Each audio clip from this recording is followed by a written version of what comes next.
Hello everyone, स्वागत है आपका मेरी एक और वीडियो में। नमस्कार, मेरा नाम है अभिषेक चौहान एंड आज हम अपनी रॉयल इनफील्ड की डिटेल वीडियो बना रहे हैं जिसमें मैं आपको बताऊंगा कि इस बाइक के एडवांटेज क्या हैं, डिसएडवांटेज क्या हैं, बाइक में जो नई चीज़ें हैं वो मैं आपको दिखाऊंगा।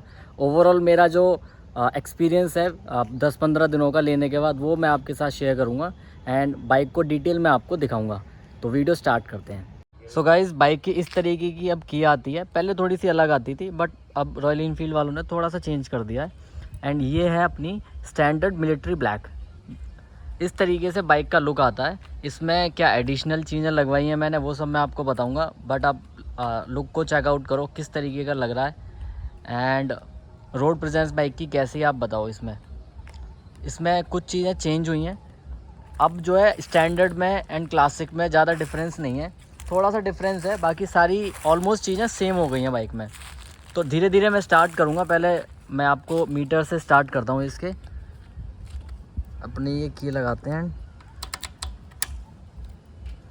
इस तरीके का इसका मीटर आता है। 160 की इसकी टॉप स्पीड दिखती है एंड इसमें यहाँ पे अब पहले फ्यूल का पता नहीं चलता था बाइक में, अब इसमें फ्यूल का भी पता लगने लगा है। दूसरी चीज़, अब पहले इसका जो लॉक लगता था वो यहाँ साइड से लगता था बाइक में, लेकिन अब इसी से लगता है लॉक। इसमें आपको ट्रिप मिल जाती है सेट करने के लिए, टाइम मिल जाता है क्या टाइम हो रहा है। एंड ये देखो आप, मेरी 788 किलोमीटर बाइक चल चुकी है। पहली सर्विस मेरी बाइक की हो चुकी है, 500 किलोमीटर पर होती है एंड ये मैंने ट्रिप 1 ट्रिप 2 ये इसमें 2 आप लगा सकते हो। लेफ़्ट हैंड साइड पे आप देखेंगे तो यहाँ पे आपको low beam, high beam and यहाँ से पास आप कर सकते हो। यहाँ से इंडिकेटर का एंड यहाँ से हॉर्न है।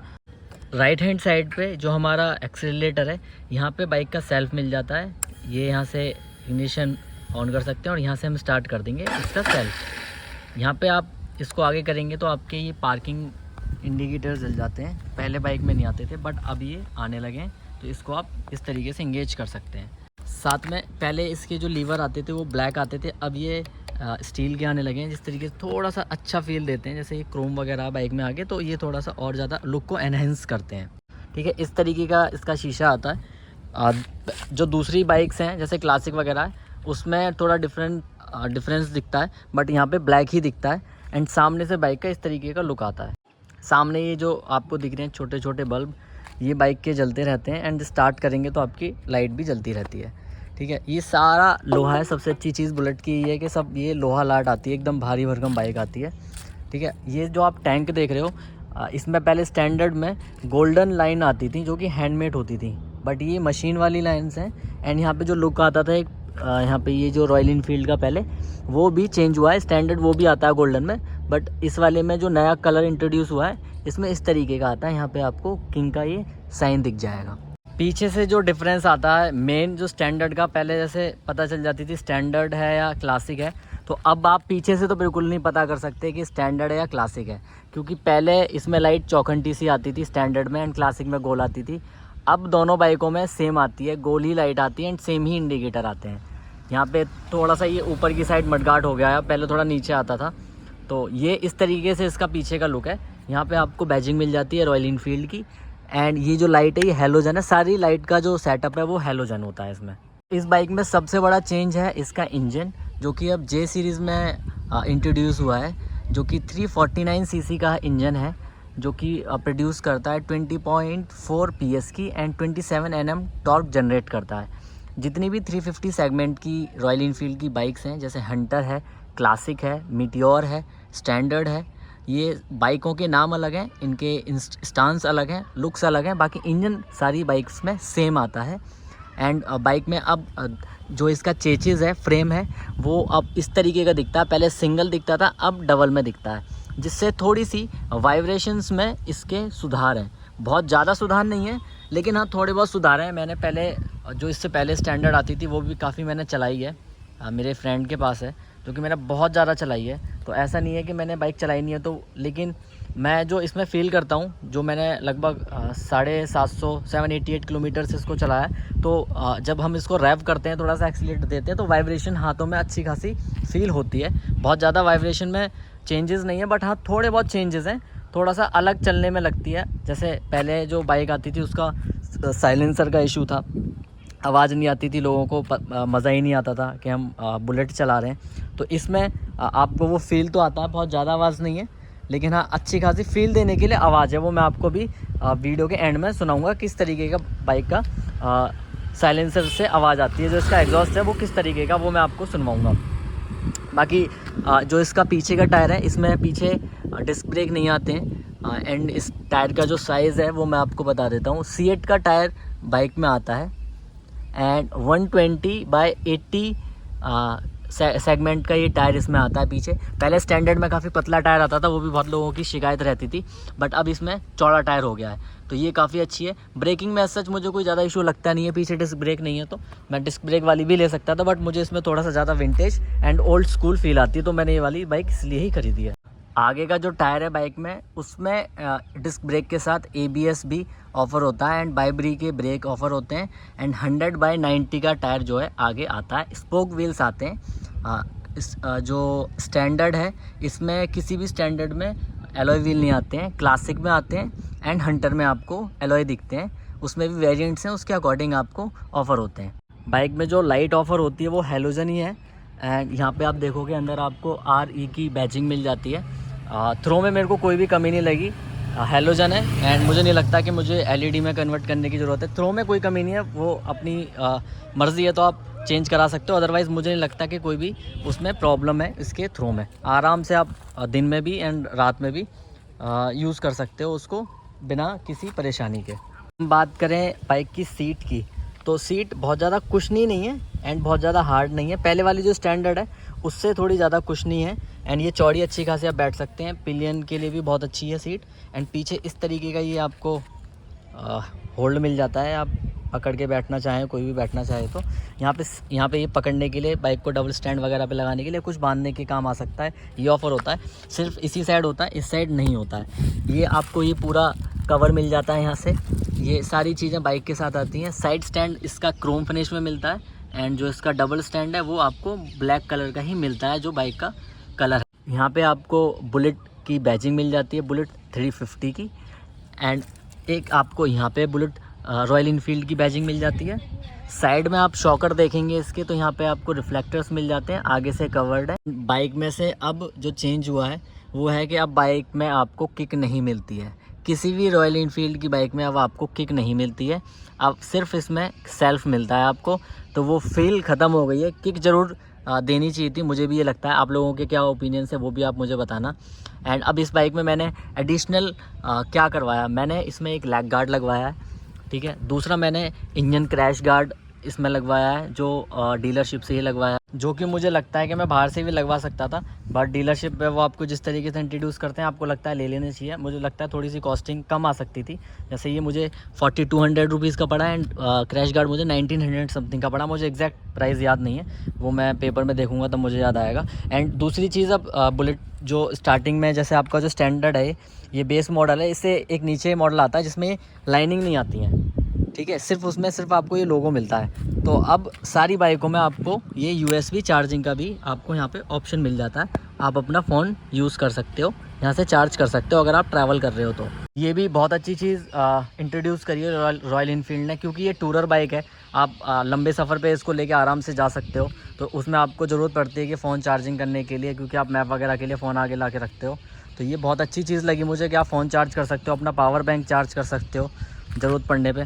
अब मैं इसकी बात करूं राइडिंग में, जब आप करते हो तो उसका क्या एक्सपीरियंस है मेरा।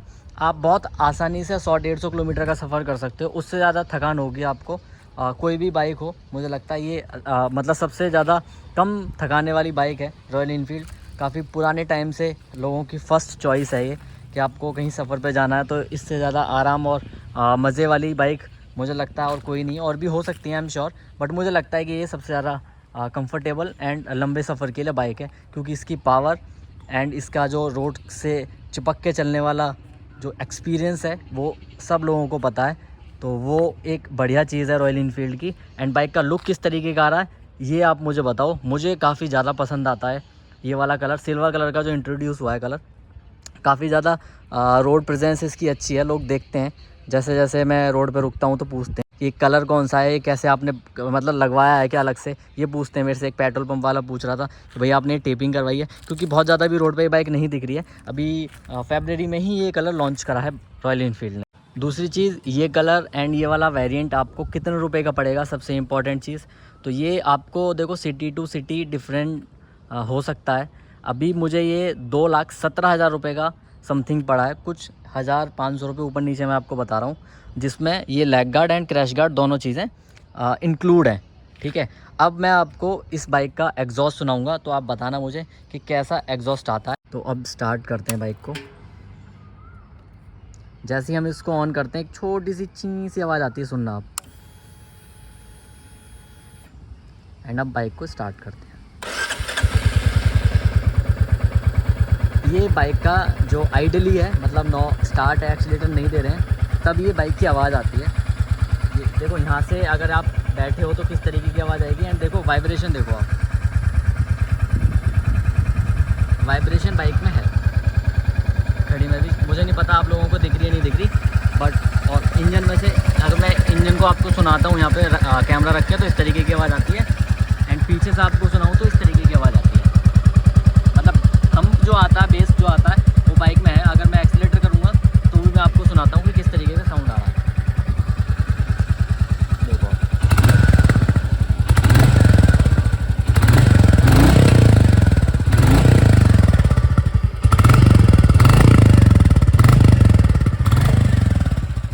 ये इस तरीके का बाइक का जो है एग्जॉस्ट नोट है। अब आगे से देखो आप, आगे से किस तरीके का साउंड आ रहा है। एंड देखो बाइक की जो लाइट है वो आपको हेलोजन में ही दिखती है, बड़ी प्यारी लाइट लगती है। लाइट जो है बिल्कुल पीली भी नहीं है, एंड मतलब थोड़ी सी जिसको बोलते हैं ना वार्म लाइट है, तो पूरी पीली नहीं है। तो ये भी बहुत अच्छी रोड पे रोशनी देती है, विजिबिलिटी बहुत अच्छी देती है। तो ये है तो ओवरऑल बाइक में जो मैंने आपको बताया।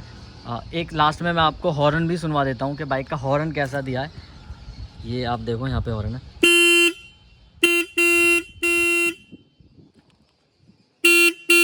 तो बाइक का हॉर्न भी ठीक ठाक है, ठीक ठाक नहीं, ठीक है, मतलब अच्छा खासा लाउड है। और बाइकों से तो मुझे ठीक लगता है, थोड़ा सा कम साउंड होता है बाइक में। एक नई चीज़ और इस बुलेट में इंट्रोड्यूस हुई है, जैसे ही आप साइड स्टैंड लगाओगे तो बाइक सेल्फ नहीं लेगी। तो ये एक सेफ्टी पॉइंट ऑफ व्यू से बहुत अच्छी चीज़ है। आप स्टैंड जब तक ऊपर नहीं करोगे तब तक बाइक सेल्फ नहीं लेगी। अगर हम बात करें बाइक के माइलेज की, सबसे इम्पॉर्टेंट जो कंसर्न होता है हर किसी का जब कोई बाइक लेता है कि उसका माइलेज क्या आता है बाइक का। 1 लीटर पेट्रोल में बाइक कितना चलती है, सिटी में कितना चलती है, हाईवे पे कितना चलती है। तो जब बाइक मैंने ली थी, अभी तो 788 किलोमीटर बाइक चल चुकी है। जब 100 किलोमीटर समथिंग चली थी तो मैंने फुल टैंक कराकर, एंड मैंने लगभग 50 किलोमीटर के करीब चलाई थी। एंड फिर से मैंने टैंक फुल करवाया था, तो मेरी 29.33 की माइलेज निकली थी। अब मेरी सर्विस भी हो गई है 500 किलोमीटर पे, लेकिन अभी मैंने नापा नहीं है। अभी मैंने फुल टैंक करा रखा है इसका, तो अब मैं भरवाऊँगा एक पूरे फुल टैंक में कितनी बाइक चली, वो मैं एग्जैक्ट आपको बताऊँगा कि कितना बाइक ने माइलेज अब निकाला है। तो वो नेक्स्ट वीडियो में मैं आपको, कुछ मेरा ओनरशिप जो हो जाएगा लगभग 5-6 हज़ार किलोमीटर का, तब मैं आपको बताऊँगा। तो अभी 29.33 की माइलेज बाइक ने निकाली है, जो मुझे लगता है बहुत ज़्यादा बेकार नहीं है नई बाइक के लिए।